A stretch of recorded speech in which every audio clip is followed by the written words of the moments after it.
Truck ने bike सवार को मारी टक्कर, बाइक सवार युवक की मौके पर हुई मौत। यूपी के मुजफ्फरनगर में दर्दनाक सड़क हादसे में ट्रक ड्राइवर की मौत, सड़क पर खड़े ट्रक ने पीछे से मारी टक्कर। यूपी के मुजफ्फरनगर में पिकअप वाहन ने बाइक को मारी टक्कर, हादसे में 2 महिला और एक बच्ची घायल, सीसीटीवी में कैद हुआ पूरा हादसा। यूपी के अलीगढ़ में टेंट की दुकान में अज्ञात लोगों ने लगाई आग, करीब 10 लाख का सामान जलकर खाक हुआ। यूपी के बुलंदशहर में ट्रेजरी कार्यालय के सामने खड़ी कार पर गिरा पेड़, कार चालक बाल बाल बचा, पुलिस ने क्रेन से पेड़ हटाकर कार को बाहर निकाला। यूपी के बिजनौर में हिंदू संगठनों ने किया प्रदर्शन, लव जिहाद को लेकर नाराजगी। यूपी के रायबरेली में रिश्वतखोर सिपाही को एसपी ने किया सस्पेंड, सिपाही का घूस मांगते वीडियो हुआ था वायरल। यूपी के बलिया में एनआईए का छापा, 2008 में हुई सोहन सिंह हत्याकांड में शामिल था संतोष वर्मा। एनआईए की टीम ने सोहन सिंह के परिजनों से पूछताछ की। यूपी के बदायूं में सरकारी अस्पताल में प्रसूता की मौत, परिजनों ने अस्पताल में किया जमकर हंगामा। यूपी के सीतापुर में वन विभाग ने विशालकाय मगरमच्छ को पकड़ा, वन विभाग ने शारदा नदी में मगरमच्छ को छोड़ दिया। यूपी के हमीरपुर में जिला अस्पताल में युवक ने किया हाई वोल्टेज ड्रामा, शराब के नशे में युवक ने अस्पताल में उत्पात मचाया। भारत और फ्रांस की नौसेना ने भूमध्य सागर में युद्धाभ्यास किया, भारत की तरफ से P-81 ने हिस्सा लिया। रूसी राष्ट्रपति पुतिन अमेरिका में राष्ट्रपति चुनाव लड़ रही कमला हैरिस को दिया समर्थन का वादा, पुतिन ने अपने समर्थकों से भी कमला हैरिस को समर्थन करने की सिफारिश की। दक्षिण चीन के कई इलाकों में तबाही, टाइफून यागी ने तबाही मचाई। दक्षिण चीन के हैनान पहुंचा तूफान यागी, 234 किलोमीटर प्रति घंटे की रफ्तार से चल रहा है। यागी तूफान वेंगटियन टाउनशिप के तट से टकराया। केन्या के एक स्कूल में आग लगने से 17 छात्रों की मौत, करीब 13 आग में झुलसे स्कूल के हॉस्टल में लगी थी आग। चीन ने अमेरिका पर लगाए आरोप, आर्थिक मुद्दों पर राजनीतिकरण करने का आरोप लगाया। रूस के कालिनिनग्राद पहुंचे राफेल ग्रांसी, परमाणु सुरक्षा पर चर्चा हुई। इटली के कई इलाकों में बाढ़ ने मचाई भयानक तबाही, मिलान में मूसलाधार बारिश में एक ट्रैक्टर बहा, एक युवक की भी जान गई।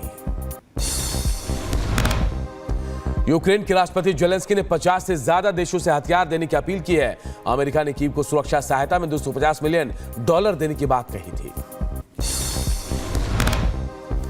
नाटो महासचिव जेम्स स्टोल्टेनबर्ग ने यूक्रेनी सैन्य समर्थन जारी रखने का आह्वान किया, चीन को रूस को उपकरण और कच्चे माल की आपूर्ति बंद करने की चेतावनी दी।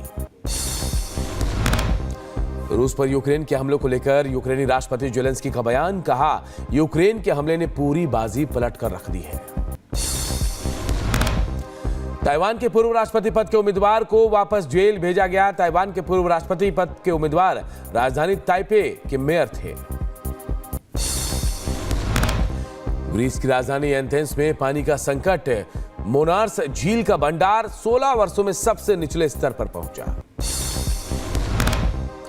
इजराइल और गाजा में चल रहे युद्ध को लेकर जर्मनी के विदेश मंत्री का बयान, कहा गाजा में सैन्य कार्रवाई किसी मसले का हल नहीं है। जर्मनी दौरे पर यूक्रेन के राष्ट्रपति जेलेंस्की रक्षा समूह की बैठक में शामिल होने के लिए जर्मनी पहुंचे।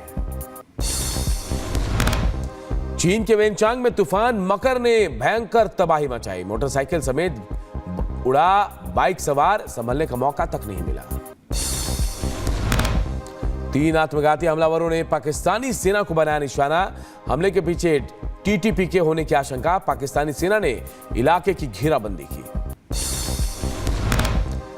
बांग्लादेश में हिंदुओं पर अत्याचार जारी, कथित सोशल मीडिया पोस्ट को लेकर कट्टरपंथियों ने हिंदू युवक की पीट कर हत्या कर दी।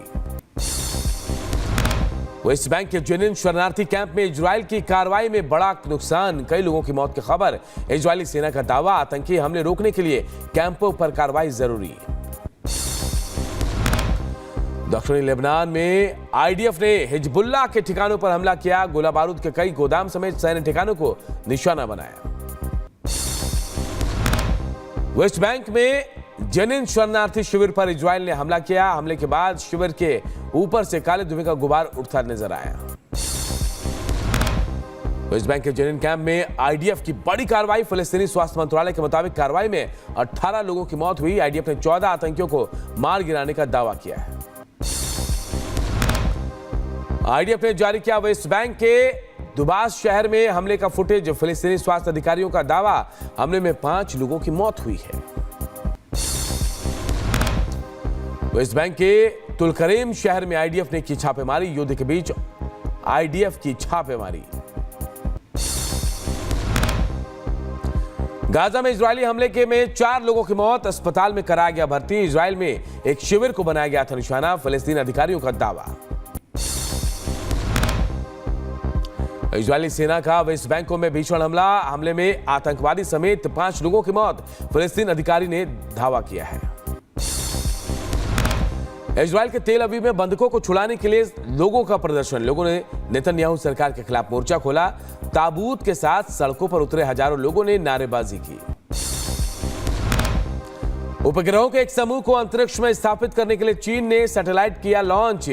लाई युआन सैटेलाइट लॉन्च सेंटर से की गई लॉन्चिंग। अमेरिका में उपराष्ट्रपति कमला हैरिस और ट्रंप के बीच होगी तीखी बहस। बहस के लिए तैयारी कर रहे हैं हैरिस पेंसिल्वेनिया रवाना। रूस यूक्रेन युद्ध पर रूसी राष्ट्रपति व्लादिमीर पुतिन का बड़ा बयान। कहा, रूस ने यूक्रेन के साथ बातचीत करने से कभी इनकार नहीं किया था। पूर्व जासूस प्रमुख हमीद को लेकर पाक सेना का बयान। कहा, हमीद के खिलाफ ठोस सबूतों के आधार पर कार्रवाई। इटली के पीसा टावर से पर्यटक का रेस्क्यू। पीसा की झुकी हुई मीनार पर चढ़ गया था पर्यटक। अमेरिकी विदेश मंत्री कैरेबियन देश हैती के लिए रवाना। गैरी कनेल और लेबनान फिल्म से करेंगे मुलाकात। यूक्रेन ने एंड्रे सिबिगा को विदेश मंत्री नियुक्त किया। कुलेबा के इस्तीफे के बाद एंड्रे सिलेगा को मिली बड़ी जिम्मेदारी। यूक्रेन के साथ शांति वार्ता को तैयार है रूस के राष्ट्रपति पुतिन का। भारत निभा सकता है मध्यस्थ की भूमिका। युद्ध रुकवाने में होगी भारत की अहम भूमिका। जर्मनी के म्यूनिख में इजरायली दूतावास के पास गोलीबारी की घटना। पुलिस ने हथियारबंद शख्स को गिरफ्तार किया है। अमेरिका के कैलिफोर्निया में जंगलों में लगी भीषण आग। आसपास के इलाकों पर मंडराया है आग का खतरा। आग बुझाने का काम जारी।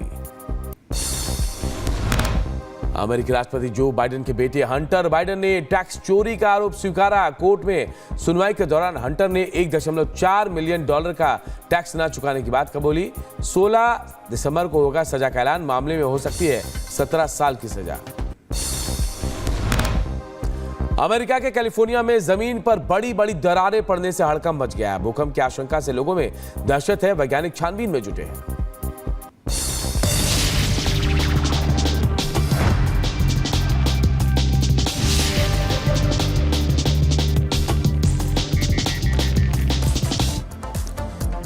गाजियाबाद से किडनैप यूट्यूबर मथुरा से बरामद किया गया। इस दौरान पुलिस ने 2 लोगों को गिरफ्तार भी किया है। रिपोर्ट आप सबको दिखाते हैं।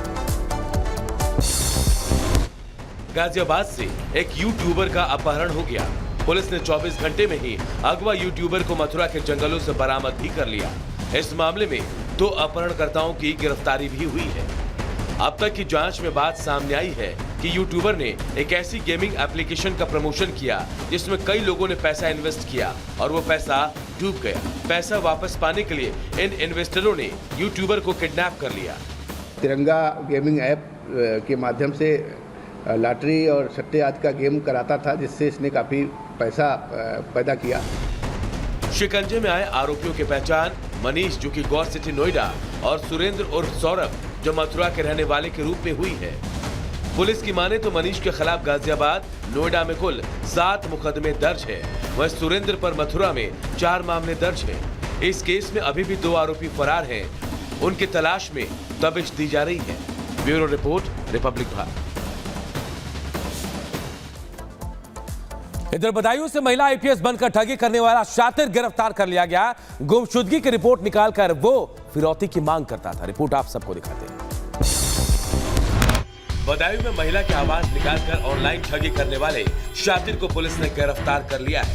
आरोपी मध्य प्रदेश के जबलपुर का रहने वाला है और यूपी में ठगी की वारदातों को अंजाम देता था। एसएसपी डॉक्टर ब्रजेश सिंह ने प्रेस वार्ता के माध्यम से पूरे घटनाक्रम का अनावरण किया। ये महिला अधिकारी बनकर के बात करता है और गूगल के माध्यम से ये नंबर्स लेता है, ज्वेलर्स का आता पता लेता है, मोबाइल शॉप का लेता है। ये जहां भी इसे मौका मिलता है कि इनको अगर कहीं से लड़की गायब है, लड़का गायब है, ये बताएगा हमारे कब्जे में इतना पैसा दे दीजिए। आरोपी गूगल के जरिए बड़े सराफा व्यापारियों के नंबर उठाता था। शातिर युवक बदायूं के कई सराफा कारोबारियों को हड़काकर ठगी कर चुका है। वो महिला आईपीएस बनकर उनके नंबर पर कॉल करता था और बताता था कि चोरी के जेवरात कारोबारी ने खरीदे हैं। बचाव में आए कारोबारी उसे रकम ट्रांसफर कर देते हैं। यही नहीं, वो गुमशुदा लोगों की एफआईआर निकालकर उसके परिजनों से फिरौती भी मांगता था।